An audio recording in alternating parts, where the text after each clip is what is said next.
पुस्तकालय बनने के बाद क्या परिवर्तन होता है और समाज किस तरह आगे बढ़ सकता है, इस बारे में अपने विचार रखेंगे। लोकेश गुरु। सभी को नमस्कार। देखिए, हमारे बच्चों में कभी कोई कमी नहीं है। मैं हमेशा ही कहता हूँ, कमी है तो एक चीज़ की कि हमारे समाज ने, हमारे परिवार ने जो बच्चे भटक गए हैं उनको सही समय पे सही दिशा नहीं दी गई। हमारे बच्चों को अगर सही समय पे सही दिशा दी जाए तो बच्चों में कहीं कोई कमी नहीं है। दूसरी रही बात शिक्षा की, ये पुस्तकालय जिसको बहुत अच्छे से निभा रहे हैं। शिक्षा का पहला काम होता है व्यक्ति सभ्य बने, अपना जीवन अच्छे से व्यतीत करे, दूसरे को दुखी, खुद भी गलत बात ना काम ना करे और दूसरे को ना करने दे। ये शिक्षा का पहला उद्देश्य होता है। और जो बच्चा इस दिशा में चला गया वो निश्चित है कि दूसरी दिशा में नहीं जाएगा।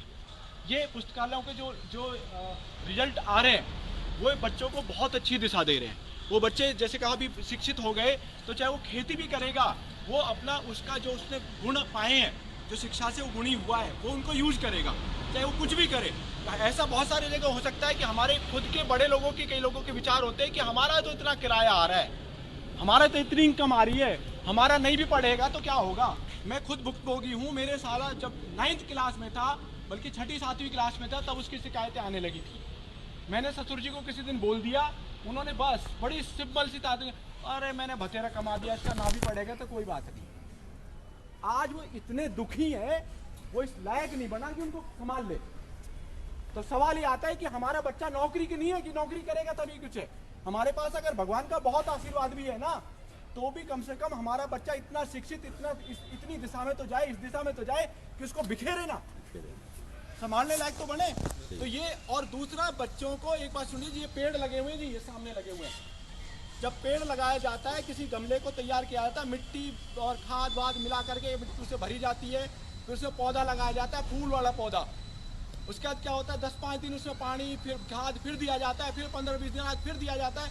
उसके बावजूद भी 15 दिन बाद देखते हैं तो उसमें आसपास में बहुत चीज़ उग जाती है।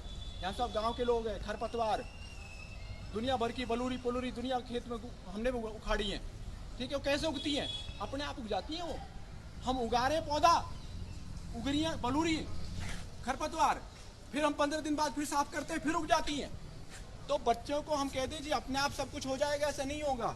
वो बच्चे को भी समय समय पे हमें बहुत सारी चीज़ें देनी पड़ेंगी, तब उसको दिशा देनी पड़ेगी, बार बार उसको निराई करनी पड़ेगी, बार बार उसको खाद पानी देना पड़ेगा, तब जाके बच्चों को होता है। और तो ये घर से कई जगह मिल जाती है, और लेकिन घर में ये, मैं टीचर हूँ, कंप्यूटर साइंस का टीचर हूँ, और काउंसलिंग सेशन में इसी तरह करते हैं कि कोशिश करते हैं कि बच्चों को, तो बच्चों को हम घर में भी कितने भी कोशिश करें, बहुत कम प्रतिशत। देखिए, पूरे अगर 100 बच्चों को हम लें तो 5 से 10% बच्चा ऐसा होता है जो सेल्फ मोटिवेटेड होता है, उसकी अपनी आप दिशा तय है कि मुझे पढ़ना है, मुझे अच्छा बनना है। और कुछ 5% मुश्किल से ऐसा आता है जो बहुत खराब होता है, कुछ भी कर लो उसका कुछ होना नहीं है। अब आता है जो करीब 80-90% बच्चा जो रहता है, वो परिवार, समाज और पूरा देश मिलके या समाज मिलके तय करता है कि वो किस दिशा में जाएंगे। हमारी पूरी कोशिश होती है कि 90% बच्चा है, 5 अच्छे वाला अपने आप करेगा, 5 खराब वाला ज़्यादा कुछ कर नहीं सकते उसका, हालांकि उसको भी बहुत कुछ दिशा दे सकते हैं, लेकिन 90% तय करता है कि समाज अच्छा जाएगा या खराब जाएगा।